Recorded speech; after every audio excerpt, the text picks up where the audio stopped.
Hola amigos, ¿cómo están? Les saluda Juan Antonio Amezcua, John Misterio, en un video que es dedicado especialmente para aquellas personas que han deseado, que quieren publicar algún libro, crear un canal de YouTube de terror y un largo, etcétera, etcétera.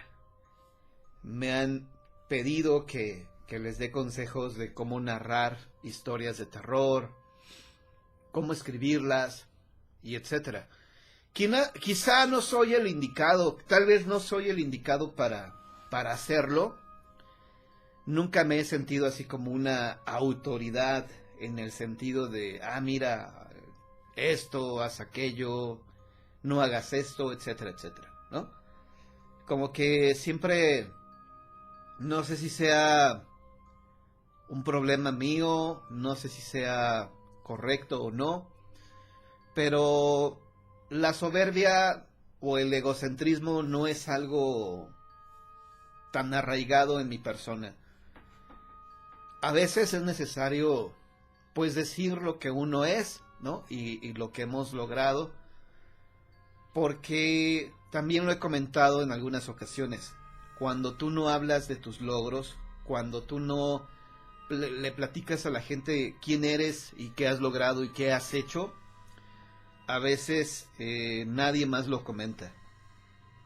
Y eso pasa mucho en México. En México dicen por ahí que el peor enemigo de un mexicano es otro mexicano. Entonces, bueno, este video va a ser totalmente distinto. No voy a hablar de historias de terror, no voy a hablar de leyendas, no voy a hablar de anécdotas o experiencias personales. Me voy a enfocar exclusivamente en cómo escribir historias de terror, cómo publicar libros y pues muchas cosas que tienen que ver con el terror, ¿no? Obras de teatro, cómo escribir una obra de teatro de terror, hacer un canal de YouTube de terror y cómo tener pues éxito y no morir en el intento. Así que este video, repito, va pensado específicamente para los jóvenes que desean incursionar, y no solamente para los jóvenes, sino para todo mundo que quiere incursionar en la industria editorial mexicana, así como en estos territorios del YouTube, como dicen algunos.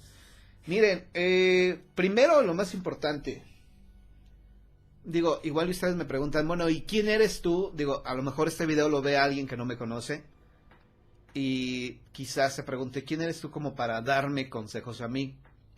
Este video también lo hago porque a mí en lo personal, cuando alguien me pregunta cómo le hice o cómo le he hecho para ciertas cosas, me gusta compartir mis experiencias, porque en lo personal no tuve a alguien que me diera consejos así de, mira, hazle así, hazle de este modo, ve a tal lado, etcétera, etcétera.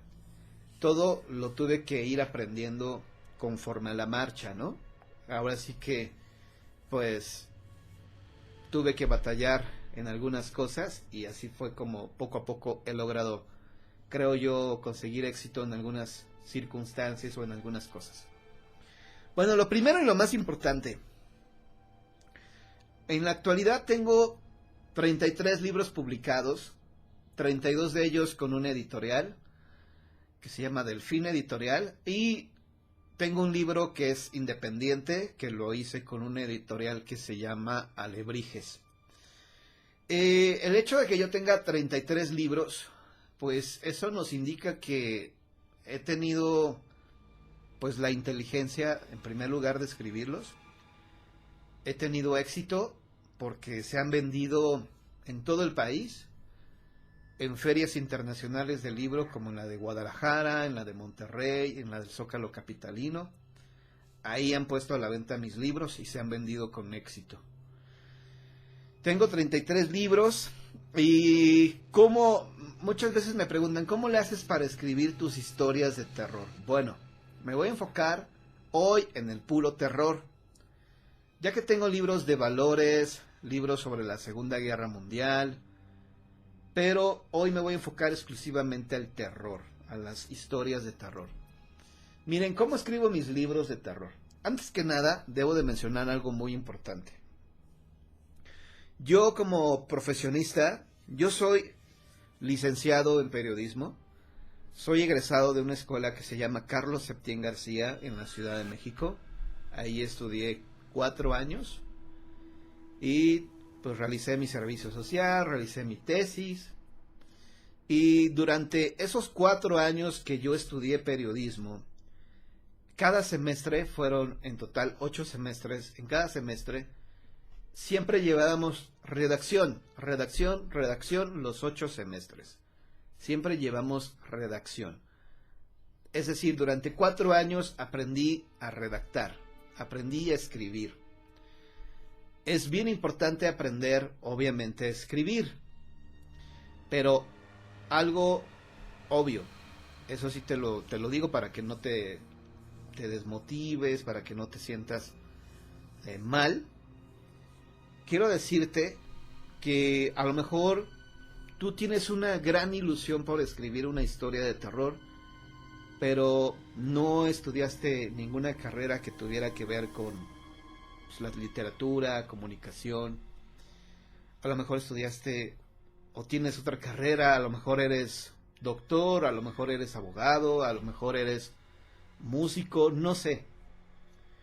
O quizá todavía no llegas a la universidad y no sabes qué quieres estudiar de grande. Entonces, no es necesario realmente ser una eminencia en la escritura para poder escribir una historia, para poder escribir bien.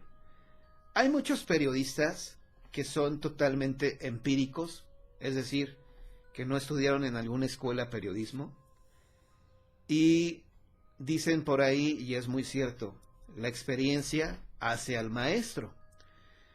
Hay una gran diferencia cuando una persona dice, yo quiero aprender a escribir, y empiezas obviamente a estudiar todo lo que es la redacción, el uso correcto de la coma, punto y coma, punto y aparte, etcétera, etcétera. Pero lo cierto es que puedes tener toda la teoría, te la puedes aprender perfectamente a escribir bien, sin faltas de ortografía, pero eso no es garantía de que una persona escriba bien o que escriba de una manera correcta. Aquí es donde yo me peleo mucho con personas que estudiaron letras y filosofía en alguna universidad, ¿no? Porque hay mucha gente, muchos escritores, que piensan que por utilizar un lenguaje elevado, que por utilizar palabras rebuscadas, palabras quizá poco conocidas, por escribir con, no sé, con alguna palabra que suena elegante y todo lo que tú quieras, piensan que eso los convierte automáticamente en grandes escritores. Y no es así. Ahí es donde te digo, nos podemos agarrar del chongo, podemos entrar en un debate. ¿Qué es lo que hace a una persona ser un buen escritor? En mi caso, obvio, creo que tengo buena ortografía. De hecho, yo publiqué hace unos años un manual de ortografía. Creo que sé escribir correctamente, sé utilizar los signos ortográficos, acentuar las palabras. Pero en la escuela de periodismo, a mí, durante esos 4 años que estudié, me enseñaron algo muy importante. Y es que una persona debes de atraparla, debes de captar su atención en tan solo 50 palabras. En 50 palabras tú debes de atrapar a esa persona para que quiera seguir leyendo. Seguramente te ha pasado que agarras un libro, el título suena fenomenal, comienzas a leer, pero dices, híjole, aquí ya no le entendí esta palabra, no entiendo qué me quiere decir con esto. Y detienes la lectura y entonces vas pues obviamente al diccionario a buscar el significado de esa palabra. Dices, ya sé qué significa, ok, va. sigo leyendo. Y te encuentras otra palabra rebuscada. Y dices, híjole, esto no lo entiendo. A ver, voy al diccionario a buscar el significado de esta palabra. Ah, ya. Ah, esto significa, ya sé qué es. Sigues leyendo. Y así, ¿no? Y a lo mejor en una sola página encuentras 4 o 5 palabras rebuscadas que no conoces y se convierte esa lectura en algo, pues ya en algo tedioso. Dices, híjole, o sea, para poder leer este libro necesito forzosamente un diccionario.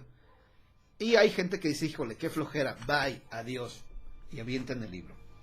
Entonces, a mí lo que me enseñaron en la escuela es, en menos de 50 palabras, debes de acaparar la atención de la persona que te está leyendo. ¿Por qué motivo? Porque, bueno, a lo mejor esa persona desea leer algo que lo entretenga y tú le cortas la inspiración, le cortas el deseo por estar buscando palabras en un diccionario.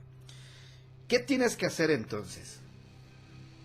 Redactar de la forma más sencilla. El hecho de que tú redactes de una forma simple no significa que sea de una forma corriente, o no significa que sea de baja calidad o que no tenga calidad tu forma de redacción, porque no usas palabras pues muy elevadas, ¿no?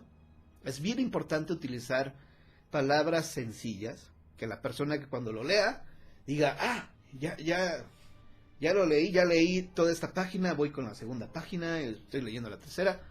Pero, obvio, debes de saber cómo llegarle a la gente, debes de saber cómo, obviamente, entretener al público con pocas palabras, para que la gente diga, quiero seguir leyendo este libro porque me gusta, tiene una lectura, una redacción sencilla, simple, en un 2x3 ya leí 5 páginas y me sigo entreteniendo con esto.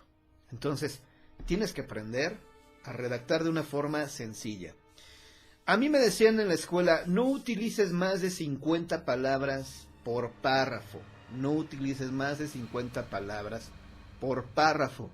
Porque cuando tienes una lectura donde el párrafo, no sé, tiene más de 70, 100 palabras, por ejemplo, un ejemplo muy sencillo, ¿no? Cuando ves que no hay párrafos cortos, sino que es todo un pedazote así, pues se hace pesado para la vista. Dices, híjole, este párrafo está larguísimo. No es lo mismo leer 2, 3 párrafos que uno de 50. Entonces también eso, no escribas más de 50 palabras para que sean párrafos cortos. Eso es en cuestión de redacción. Y otro consejo que te doy es, no utilices la misma palabra más de 2 veces. No la debes utilizar 2 veces. Si empiezas a decir, la casa embrujada de la colonia Ermita es una casa que espanta, es una casa que guarda misterios, es una casa que espanta y que da terror. Ya utilizaste 4 veces la misma palabra y eso no es correcto, porque demuestras tus carencias, obviamente, en la forma de escribir, que no tienes un amplio vocabulario. Por eso es importante siempre utilizar solamente una vez por cuartilla, por página, una palabra. No repetir 2 veces casa. En lugar de casa puedes decir el inmueble, el lugar, ¿qué más?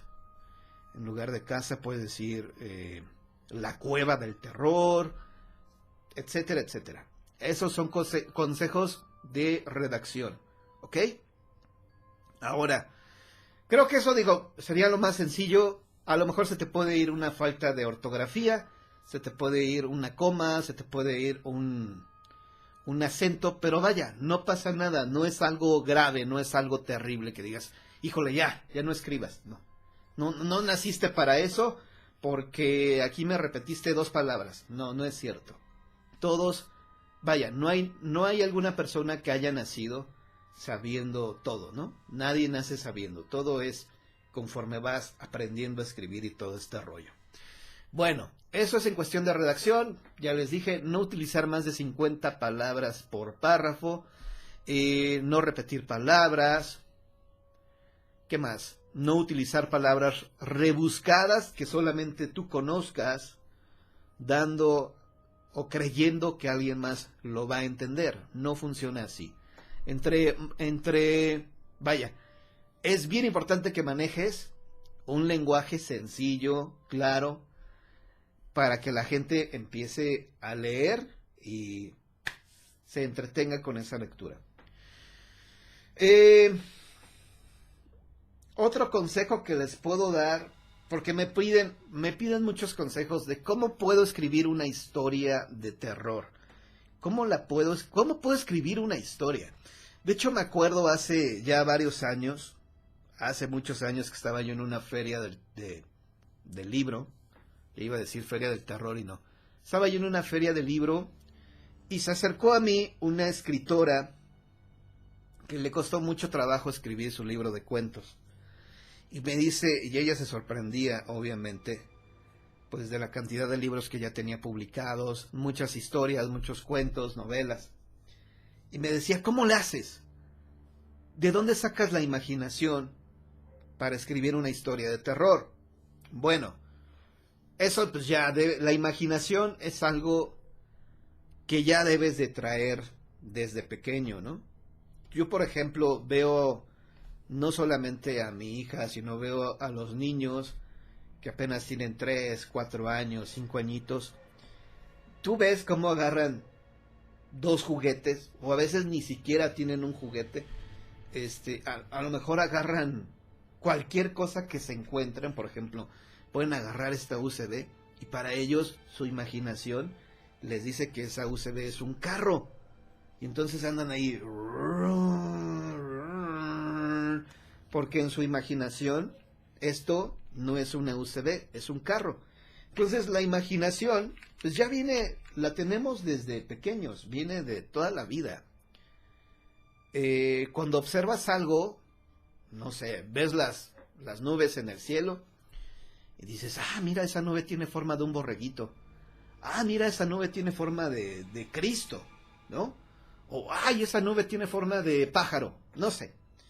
Ya es tu imaginación. No hay algún ejercicio, sería mentirles, no hay un ejercicio para que desarrolles tu imaginación. Yo creo que el mejor ejercicio, en serio, se los digo, es ponerse a jugar o no sé. A mí, en la cuestión de imaginación, desde pequeño, desde muy chico, siempre he tenido una imaginación muy activa, muy de, esto, aquello, ¿no? Puedes hacer, te voy a pedir que hagas este ejercicio la siguiente vez que salgas de tu casa. Vamos a imaginar que vas al centro comercial. Llegas al centro comercial. Imagínate por un momento qué pasaría si en ese instante se escucha en los parlantes: queridos amigos, les avisamos que en este momento no pueden salir de la tienda porque allá afuera hay ataques de zombies. Así es, no es una broma. La gente se ha convertido en zombies y han comenzado a atacar a cualquiera que se encuentren en su camino. Les pedimos que permanezcan dentro del centro comercial. Ok, ¿qué pasaría si tú estuvieras en una situación así? Y entonces empiezas a pensar, híjole, me quedaría aquí, pero ¿qué pasaría si de repente esa puerta que está obviamente dividiéndonos, protegiéndonos de los zombies, se viene abajo por tantos zombies? ¿Qué haría yo? Pues no sé, me iría a donde venden los cuchillos, me iría a ese sector de los cuchillos, yo agarraría un cuchillo, agarraría un mazo, agarraría cualquier cosa para protegerme, agarraría esto, agarraría aquello, me haría como una armadura con lo que encontrara y empezaría a matar zombies. Órale, pum, pum, pum, ¿no? Y luego, ¿qué harías? No, pues de seguro me iría al estacionamiento y correría pues hacia mi carro y escaparía, ¿no? Entonces, en situaciones tan simples, tan sencillas como ir al centro comercial, pueden surgir este tipo de historias de terror. Este consejo del centro comercial, no creas que salió de mi imaginación, sería mentirte.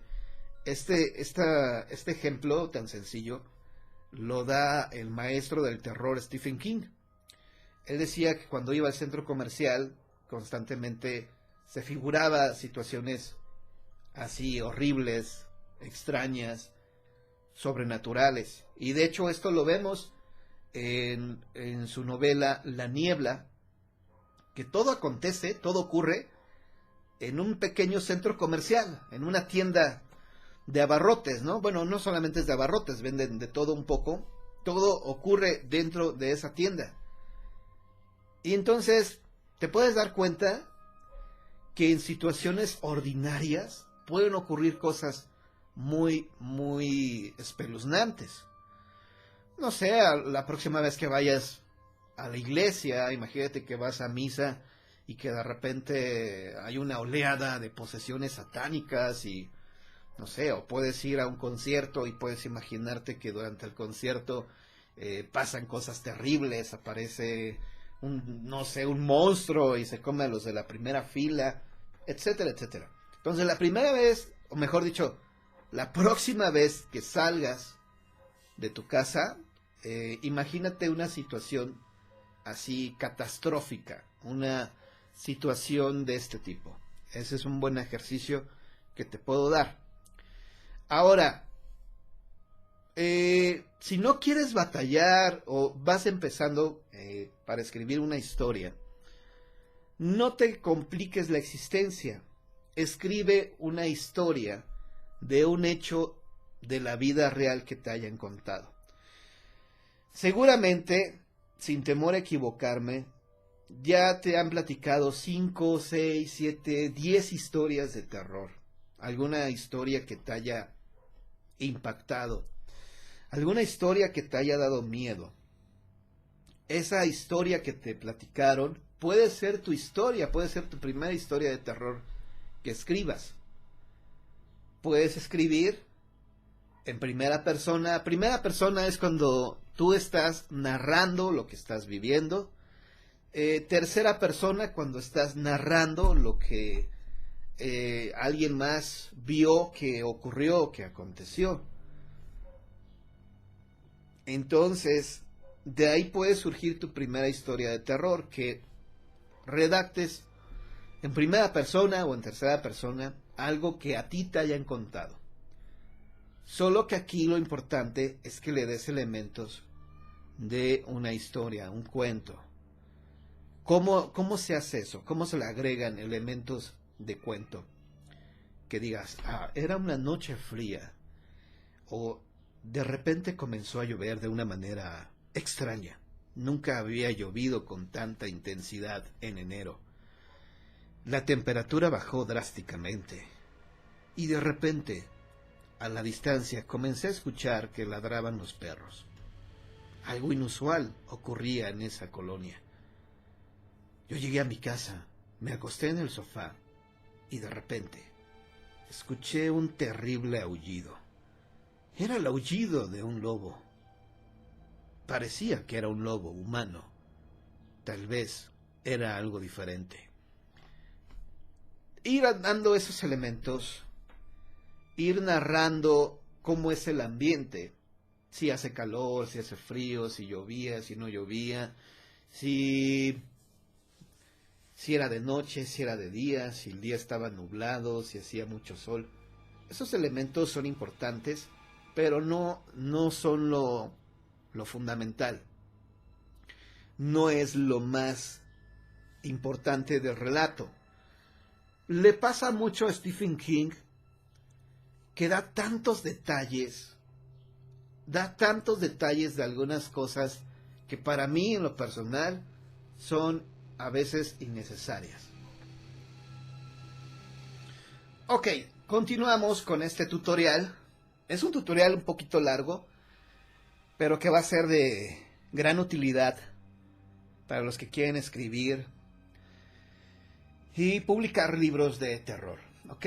Entonces nos quedamos en que dar detalles a veces no es tan esencial o tan importante como otras cosas. Donde sí debes de aprender a detallar es en los protagonistas. Por ejemplo, si me vas a hablar de una chica que está poseída por el diablo, puedes dar detalles. Y entre más detalles des de los personajes, que son los principales, es lo más interesante del caso, ¿no? Por ejemplo, me puedes decir, en esa habitación estaba una mujer poseída por el diablo. Ella era una mujer que medía aproximadamente 1,70 m de altura, extremadamente delgada. Tenía el cabello largo, pero ese cabello largo parecía un estropajo. Le faltaban partes de cabello en su cabeza, porque ella misma se los arrancaba. Algunas liendres corrían libremente por su cabeza. Tenía una dentadura podrida. Sus ojos eran rojos y por instantes se volvían blancos. Sus manos eran esqueléticas. Sus dedos extremadamente largos, con las uñas afiladas como las de una fiera. Esa mujer estaba completamente ida. Había desaparecido Rebeca. Solo quedaba un ser que tenía una semejanza física con ella, pero Rebeca ya no existía. Esos detalles son importantes al momento de contar o de dar la introducción de los personajes. Y claro está, lo más importante es la historia, lo que ocurre en esa situación, lo que hace la persona. Una vez poseída por el demonio, ella levitaba sobre su cama. Parecía que estaba muerta, ya que no se veía que respirara, pero ella levitaba. ¿De qué manera lo hacía? Nadie lo sabía. Pero ella estaba ahí, atemorizando a todos quienes la veían. Ok, es importante dar esos detalles. Y al final, pues tú ya decides qué va a ocurrir. ¿Qué va a ocurrir? Obviamente tú de antemano ya lo sabes, porque te estás basando en una historia que, vaya, que ya te platicaron. Los abuelos nos contaban historias bien interesantes cuando éramos niños. Esa puede ser tu próxima historia de terror. Ahora, no necesariamente debes de describir la historia tal y cual te la platicaron. Le puedes agregar o quitar algunas cosas. Puedes cambiar la situación o el final. Ahí es donde tú te vas a sentir en la total libertad de hacer lo que quieras. Ahora bien, no porque sea una situación sobrenatural, vas a ir en contra de las leyes físicas. Bueno, si está levitando una persona, quizá. Pero me refiero a una situación sobrenatural con la realidad. Por ejemplo, entonces Pedro entró a la habitación y vio a la mujer poseída por 1000 demonios. Sintió tanto miedo que no soportó esa mirada diabólica. Él corrió hacia la ventana y se arrojó del 5º piso. Se rompieron los cristales. Pedro cayó y una vez en el suelo, se echó a correr, sin detenerse hasta llegar a su casa. No es lógico, no es creíble que una persona que se aventó de un 5º piso, al momento de caer al suelo, se vaya corriendo. No es posible que eso suceda. Entonces, no porque estés relatando algo de terror o algo sobrenatural, vas a salirte de los parámetros de la realidad, ¿no? Es bien importante eso. Seguramente ustedes también se han de preguntar, bueno, ya tengo mi historia, John, ya me partí el alma escribiendo estas 10 historias. ¿Cómo le hago para publicar un libro? ¿Voy a una editorial y lo publican? No es así. Y no quiero que te sientas triste o que esto provoque que ya no quieras redactar un libro. Te voy a platicar cómo le hice yo y te voy a dar un consejo, porque las cosas han cambiado ya drásticamente. De 10 años para acá, de una década para acá, las cosas han cambiado. ¿Cómo yo publiqué mi primer libro? Escribí mi libro, que de hecho mi primer libro, que se llama Ovnis en México, punto de encuentro, vendría siendo el capítulo 1 de mi tesis, Ovnis en México, medios de comunicación, mitos y realidades. Ese sería el capítulo 1 de mi tesis, ¿no? Yo cuando tenía esa investigación acudí a editoriales realmente grandes, Planeta, Trillas, fui a Diana, ninguna me hizo caso, ninguna editorial me hizo caso. ¿Por qué? Porque esas editoriales grandes, Planeta, Trillas, no sé, la que tú quieras, son editoriales grandes porque buscan autores ya de renombre, autores de trayectoria. Y a veces ni siquiera es así.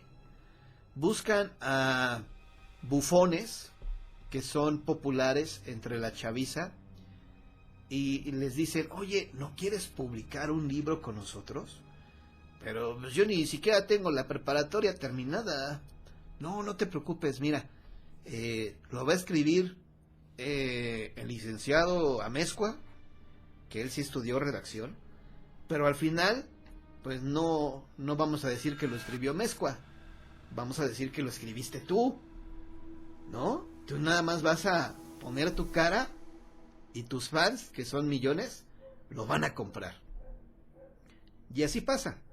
Desafortunadamente, editoriales grandes han recurrido a esto, que es alarmante. Y obvio, hago la aclaración correspondiente. No estoy generalizando ni estoy diciendo que todas sean así. Pero seguramente tú habrás visto algún libro de algún personaje que dijiste, ¿qué? ¿Cómo es que ese cuate ya publicó un libro? Y luego con este editorial, ¿cómo es que lo hizo? Ah, es que el editorial está asegurando su inversión y sabe que esa persona, como tiene millones de seguidores, esos millones de seguidores van a comprar ese libro, no tanto para leerlo, sino para decir, lo tengo porque soy fan de este cuate o soy fan de esta chica, nada más. Y lo hacen. Entonces es triste, es preocupante, es frustrante, etcétera, etcétera. Yo lo que hice fue contactar a una editorial pequeña, en este caso Delfín Editorial.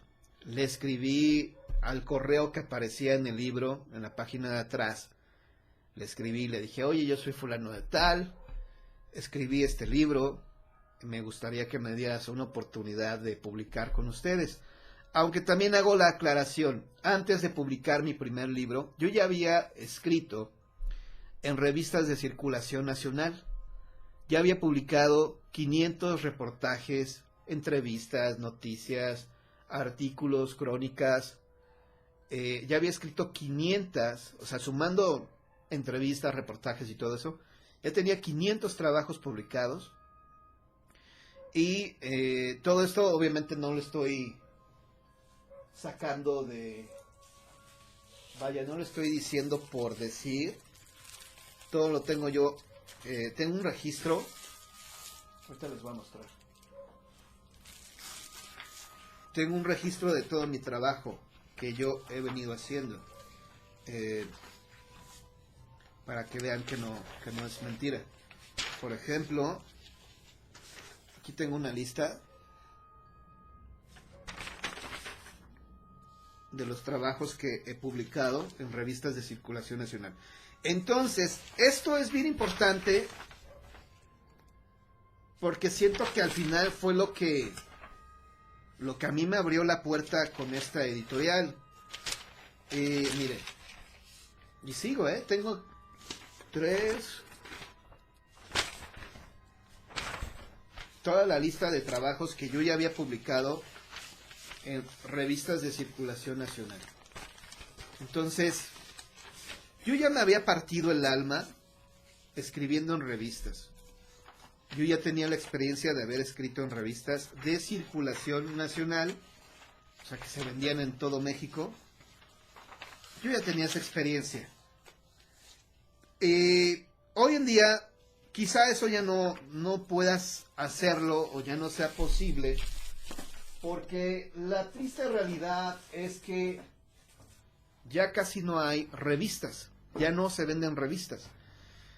Pero hay portales de internet que, pues, yo sin menospreciar a nadie, pero creo que ya cualquiera podría escribir en un blog o cualquiera podría tener una página en internet, ¿no? Entonces a mí lo que me ayudó fue que ya había tenido una trayectoria escribiendo en revistas de circulación nacional. Entonces eso me facilitó, creo yo, para entrar al editorial. Y una vez que ingresas, como dicen por ahí, no solamente es importante llegar, sino mantenerse. Mi primer libro, OVNIs en México, Punto de Encuentro, te soy franco, vendió, ahorita ya no existe. Las 5,000 copias ya fueron vendidas. Claro, después de 10 años ya no existe ese libro. No hay una reedición. No sé si lo vayan a reeditar, a publicar de nuevo o no.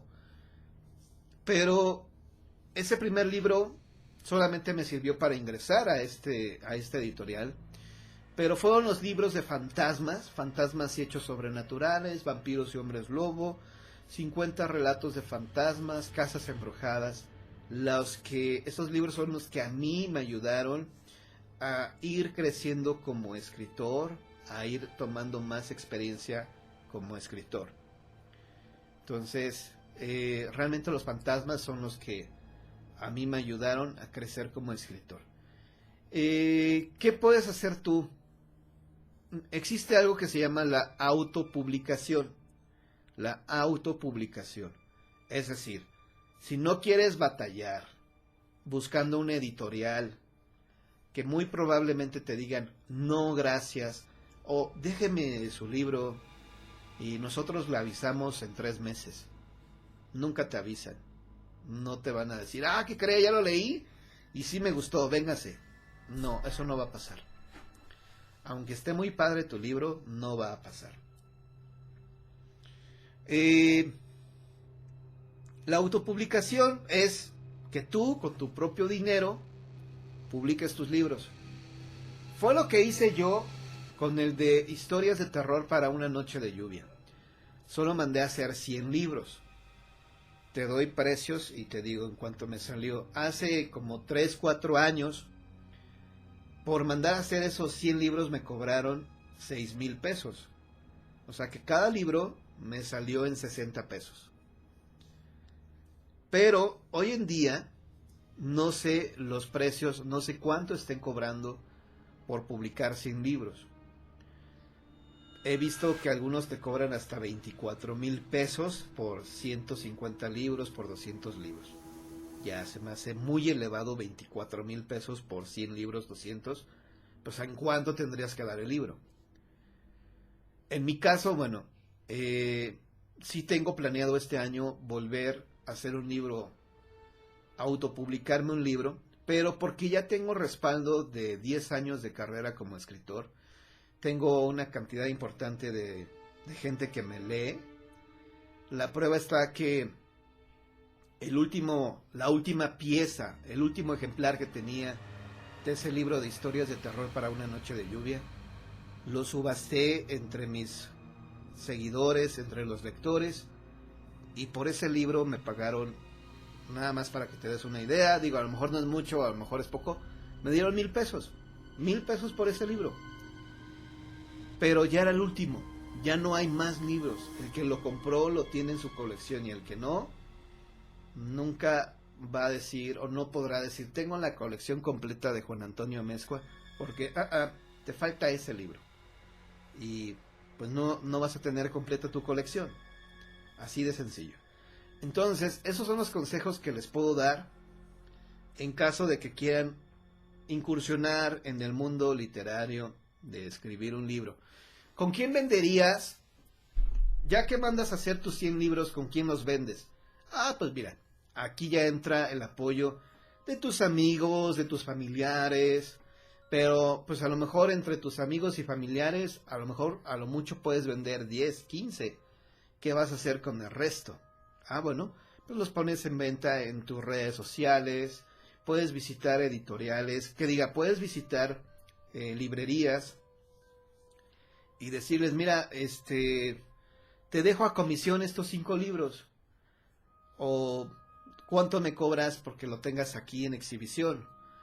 Te conviene más decir, déjame por comisión, te dejo estos libros a comisión, es decir, dalo en 100 pesos, ¿no? Si lo vendes, te quedas con el 50%, es decir, con 50 pesos, y yo con los otros 50, o a mí dame 60 y tú 40. Ahí tienes que negociar con alguien que tenga una librería. Es la única forma, pienso yo, la autopublicación, para que no te veas frustrado de que tienes un libro y tú dices y piensas, es que es lo mejor que se ha escrito sobre historias de terror. Bueno, pues si lo quieres publicar, pues tienes que juntar tu dinerito para poderlo publicar algún día.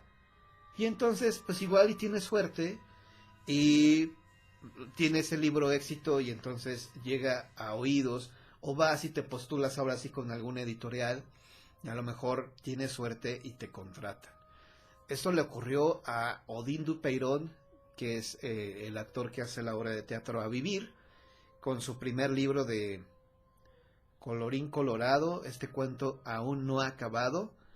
Estuvo en una editorial que era del esposo de Marisol Mijares, una editorial pues pequeña.